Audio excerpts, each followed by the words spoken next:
Yes hello students, next अपन लेते हैं बेटा ऑब्जेक्ट एज एरे।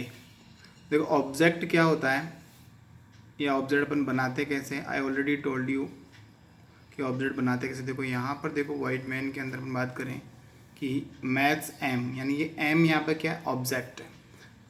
क्लास का नाम और ऑब्जेक्ट का नाम देखो ऊपर दिख रहा है आपको। क्लास कौन सी है? क्लास अपन ने क्रिएट कर रखी है मैथ्स नाम से, क्लास मैथ्स, ठीक है, मैथ्स क्लास है। अब इस क्लास में देखो इंट आई और जे क्या है, आई और जे वेरिएबल्स है, डेटा मेंबर्स है या मेंबर वेरिएबल्स है, ठीक है।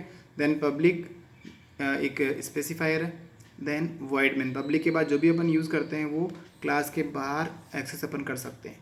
यहाँ पर आपकी क्लास फिनिश हो रही है कर्ली ब्रैकेट और सेमीकोलन से। यहाँ पर वॉइड इनपुट और वॉइड आउटपुट दो आपने मेंबर फंक्शन बना रखे हैं अपन ने। यहाँ पर वॉइड इनपुट क्या कर रहा है, आपसे आई और जे की वैल्यू मांग रहा है, और वॉइड आउटपुट क्या कर रहा है, उसी वैल्यू को ऐड कर रहा है।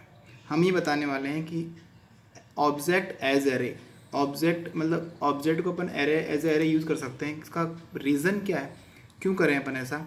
मान लो ये फंक्शंस, इनको अपन को more than one time call करना है, तो क्लास के जो भी फंक्शंस होते हैं वो विदाउट हेल्प ऑफ ऑब्जेक्ट हम कॉल नहीं कर सकते। क्लियर। तो देखो वॉइड मेन में अपन आ गए यहाँ पर, क्लियर स्क्रीन, मैथ्स एम 10, यानी कि हमने यहाँ पे क्या कर रखा है, ऑब्जेक्ट को एरे बना दिया, यानी 10 टाइम अब एम को हम यूज़ कर सकते हैं। या यूँ कहें अपन कि इनपुट और आउटपुट जो जो फंक्शन है इन दोनों को हम 10 टाइम कॉल कर सकते हैं विथ सिंगल ऑब्जेक्ट। क्लियर। और अगर मैं यहाँ पर एरे नहीं बनाता तो m dot input m dot output केवल एक बार ही कॉल करते। अगर आपको दो बार कॉल करना होता तो we will use m dot input 2 times. Okay, fine. So I'm using here m10 means I want to call the functions member function of the class maths 10 times. Okay. तो अब हम क्या करेंगे, देखो m डॉट इनपुट और m dot output हमने किया, लेकिन इसको हम क्या करेंगे, लूप में यूज़ करेंगे। क्लियर। देखो यहाँ पर लूप चला दिया अपने 0 से लेकर 9 तक, 10 टाइम लूप चलेगा। अब यहाँ देखो m of i dot input, इसका मतलब m ऑफ 0 और m of i dot output मतलब m ऑफ 0 आउटपुट। तो यहाँ पर 0 1 2 3 4 5 अप टू 9 तक इनपुट आउटपुट कॉल होगा, यानी जो आपसे वैल्यूज़ मांगेगा ये एंटर आई और जे, और जो आउटपुट देगा ये दोनों का, ये 10 टाइम आपसे वैल्यू मांगेगा और 10 टाइम ही आपको आपसे ये इसका रिजल्ट देगा। तो ये है ऑब्जेक्ट एज एरे। ये कैसे अपन एरे को, ऑब्जेक्ट को एज ए एरे डिक्लेयर करें। तो क्या लिखा हुआ है, if you want to create multiple object then we use object as array instead of declaring multiple object. इसका मतलब ये हुआ कि जैसे मान लो यहाँ पर अपन ने एक ही बना रखा ऑब्जेक्ट, सपोज मैंने मोर देन वन ऑब्जेक्ट बनाना है, तो क्या करते हैं अपन, यहाँ कॉमा लगा दो, ये लो एक और बना दिया ऑब्जेक्ट अपन ने, फिर कॉमा लगा दो, जितने चाहे उतने ऑब्जेक्ट अपन बना सकते हैं। ठीक है। अब इंस्टेड ऑफ दिस हमने क्या करा यहाँ पर, इसी ऑब्जेक्ट को यानी एम को ही हमने क्या करा, more than one time use कर लिया। ज़रूरी नहीं इसको अपन 10 ही साइज़ दें, एरे का साइज आप जितना चाहे उतना दे सकते हैं। 5 देंगे तो लूप को 5 टाइम चलाना है और ये ऑब्जेक्ट 5 टाइम इन दोनों मेंबर फंक्शंस को कॉल कर लेगा। क्लियर। ये होता है ऑब्जेक्ट एज एरे।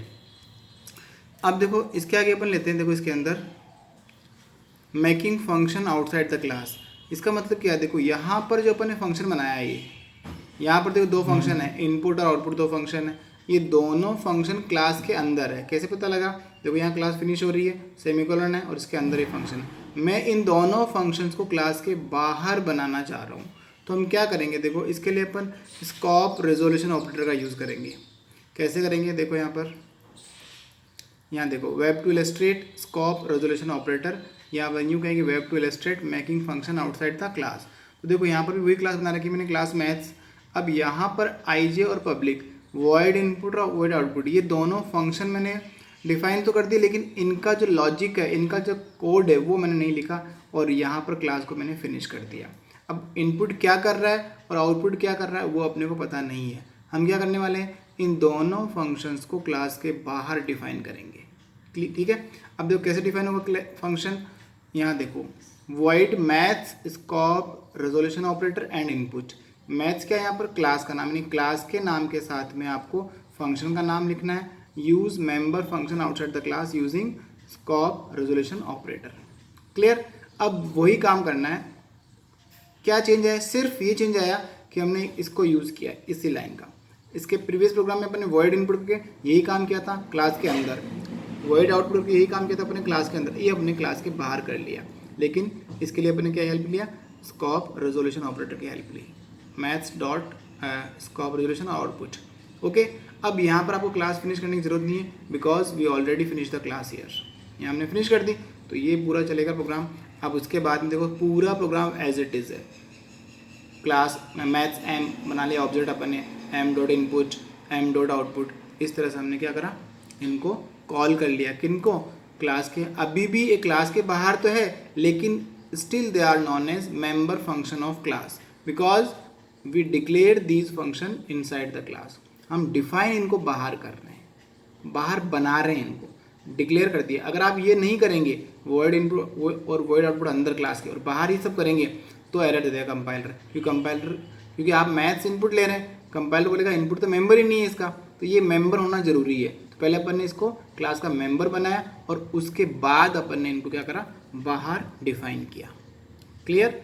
और ये देखो यहाँ पर हमने कॉल कर दिया with the help of object. Object आप कोई भी बना सकते हैं, आप चाहो तो दोनों ऑब्जेक्ट को, यानी दोनों फंक्शन को अलग अलग ऑब्जेक्ट से आप कॉल भी कर सकते हैं। मान लो से एम और एन बनाया मैंने, एम डॉट इनपुट और एन डॉट आउटपुट आप कर सकते हैं।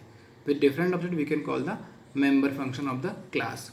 तो ये हमने दो चीज़ यहाँ देखी, एक तो कि पहला आपने देखा कि ऑब्जेक्ट एज एरे, ऑब्जेक्ट को कैसे अपन एरे की तरह यूज़ करें। क्यों करेंगे, क्योंकि क्लास के मेंबर फंक्शंस को एक से ज़्यादा बार अपन कॉल करना चाह रहे हैं। क्लियर। और दूसरा हमने देखा कि इन्हीं फंक्शंस को, जैसे देखो यहाँ पर ये फंक्शन इनपुट और आउटपुट दोनों फंक्शन क्लास के अंदर है। अब हमने अगले प्रोग्राम में क्या करा है, इन दोनों फंक्शंस को क्लास के बाहर बनाया है, केवल अंदर डिक्लेयर किया। तो बाहर बनाने के लिए हम स्कोप रेजोल्यूशन ऑपरेटर का यूज़ करेंगे और इस पे इस फंक्शंस को डिक्लेयर करेंगे। ठीक है, इसका प्रैक्टिस करना। आई होप समझ में आ गया होगा आपको। Thank you.